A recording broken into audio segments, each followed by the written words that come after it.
It was John Wooden who said, activity does not equal achievement. So why are you focused on what your people are doing? You gotta switch your focus, and that's what we're gonna talk about. Hi folks, I'm Sean Crabtree. And I'm Cameron Bailey. You got one shot at this life. Why would you not make it the best that it can be? This show comes to you weekly about happier clients, better results, making more money, and enjoying the ride. Let's get started.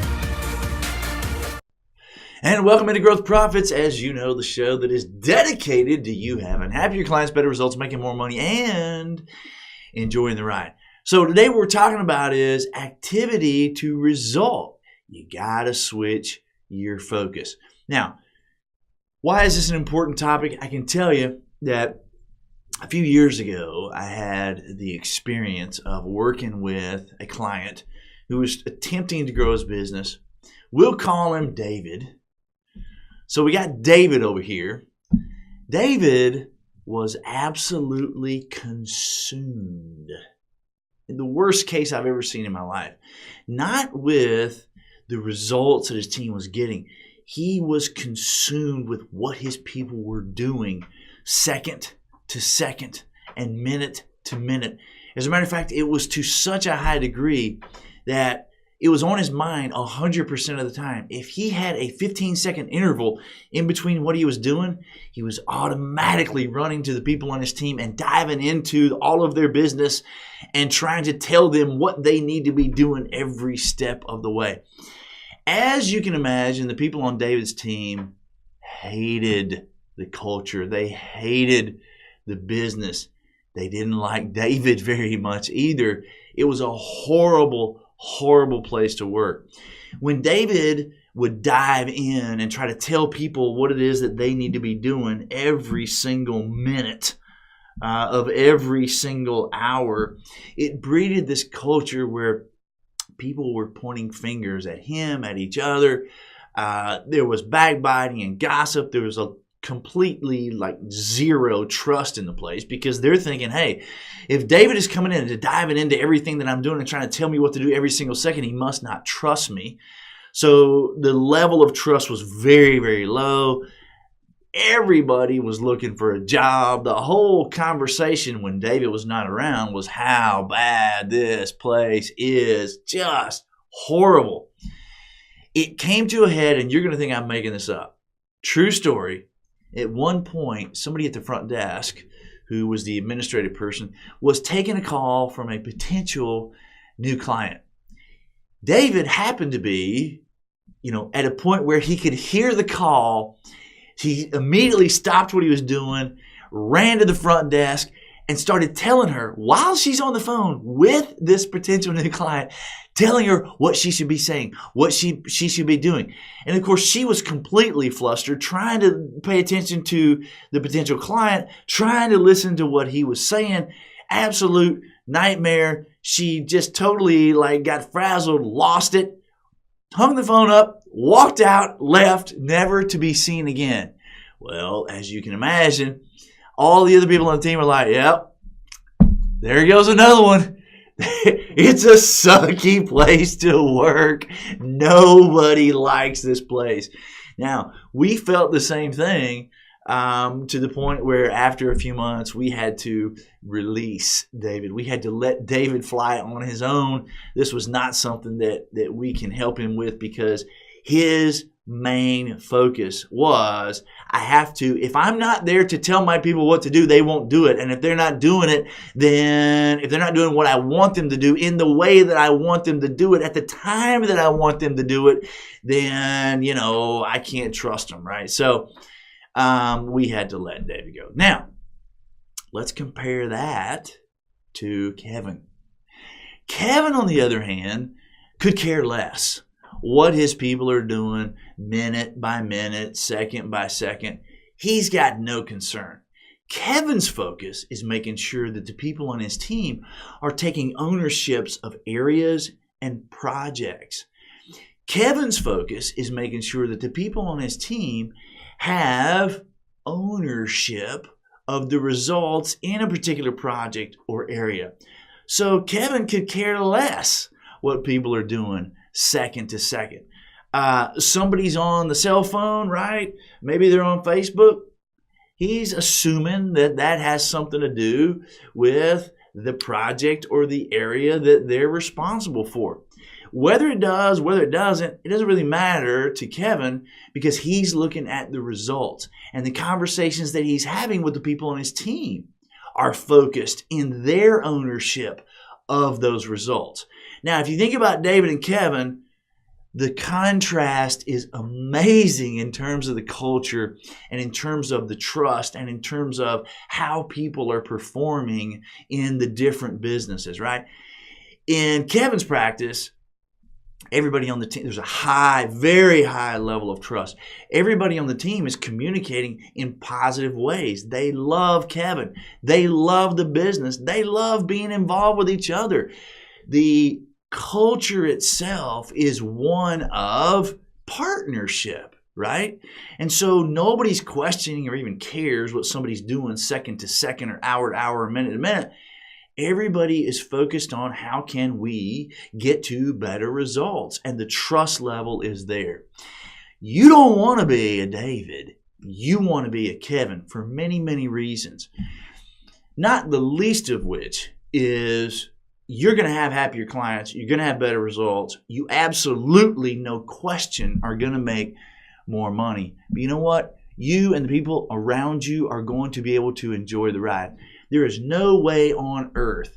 Now, when I was working with David, who was just, again, in everybody's business, right, to the point where turnover was just crazy and everybody was talking about how horrible a person this is to work for and how horrible a place this is to work. And everybody was just buying their time trying to get out of there as quickly as possible, right? And it's just like a total revolving door. So the results, totally, completely not there. And I could never get David to really even focus on what the numbers and the results were in the areas because he was so consumed with what his people were doing, right? When you got that kind of a culture, there's no way on earth that your people are going to come together at the very highest level. And there's no way on earth that you're going to have results that are consistent and repeatable at the highest level. Now, Kevin, on the other hand, because the culture is so unbelievably trust-oriented and ownership-oriented and partnership-oriented, that's where you have a situation where the results that they can achieve are well beyond what the normal capabilities might be. It's all synergistic. 1 + 1 in David's culture is -1. 1 + 1 in Kevin's culture is 4, right? And that's how you get great results. So, activity to result. You got to switch your focus. What can you do about it? Here's 3 great things that you can do about it. Number 1, you got to change the way that you're thinking. You got to completely reprioritize what is most important. Put your focus and all of your priority in the way that you're thinking and all your energy and all your effort on what's going on with the numbers, what's happening with the results. Get out of your head about what it is that people are doing on a regular basis and build accountability, not on what people are doing in terms of activity or the work that they're performing.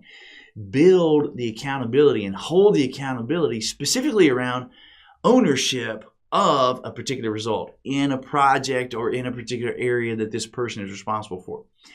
You got to change. Nothing else matters until you can change that in your mind. You got to get clear. I could care less what my people are doing. As long as they're owning the result and the results are happening, who cares what they're doing? I don't care if they're, on Facebook. I don't care if they're on their cell phone. As long as we're hitting results, that's the most important thing. So step 1, you got to change the way you're thinking and reprioritize what's important. It's not what people are doing. It's the results that we're hitting. Step 2, you got to create consistent time in your week that is absolutely dedicated to communication around the ownership of those results. So you've got to have a consistent time frame where on a weekly basis you're coming together with the people who you are counting on owning these particular results in projects and areas. And you got to have that time dedicated to communication around the ownership, not around what they're doing, around the ownership of those results. For instance, if you're not hitting a result in an area, some communication that you might have, some questions that you might ask is, treat this person like a partner, right? So how do you see improving the result in this particular area? That's a whole different world from you need to do this in the next 3 minutes, that kind of stuff, right? You're not only, number one, switching the way that you're thinking. Number two, you're now putting teeth behind that because you're communicating consistently with a dedicated time that is set aside specifically for communication around ownership of those results. And you're asking questions like that. You're not telling people what to do. You're asking questions revolved around how they are owning the area. Now, the interesting thing that will happen is when you begin to do that, you'll find that the people on your team are telling you what they plan to do, right? And how they plan to do it. Now you can be a support for that person by asking some questions or maybe giving some advice or maybe suggesting some different things. But that is an equal kind of communication. That is a communication where you're very clear that they own the area and you're just trying to support. That's a whole different game than questioning and telling somebody what to do every second of every day. So to change this up and switch your focus from the activity to the result, number one, you got to change the way you're thinking and reprioritize the numbers versus what people are doing. Number two, you got to have time dedicated specifically to communication around the ownership of whatever that person is take responsibility for. And the number three thing is this, and this is probably the most important thing. You have got to make it a priority to find areas that you can acknowledge and compliment the people on your team about the results, not about what they're doing. Forget about what they're doing. Acknowledge the ownership that they're taking. Acknowledge the way that they're caring about the results in the areas. Now, why is that important? Because again, you're shifting your focus from what people are doing to the results of the area. If you're acknowledging people on what they're doing from minute to minute, you and I both know people can do certain things from minute to minute, and then it does not have squat to do with the results that they're getting. Remember what John Wooden said at the top of the segment when I shared that. Activity does not equal achievement. You've got to put all of your focus on that achievement and the ownership of that achievement. And you are looking for ways every single day to acknowledge the people on your team, not for what they're doing, but for the ownership of the results that they're taking. That is what's going to allow you to switch your focus from the unimportant, which is the activity, to the important, which is the result. That, I promise you, is going to put you in a position to have consistent, repeatable results with happier clients, again, better results, making more money, and enjoy the ride. And that, at the end of the day, is why we come to you every single Friday. Thanks for joining me. I'm Sean Crabtree. This has been Growth Profits. Hope you have a great week. I'll see you next week.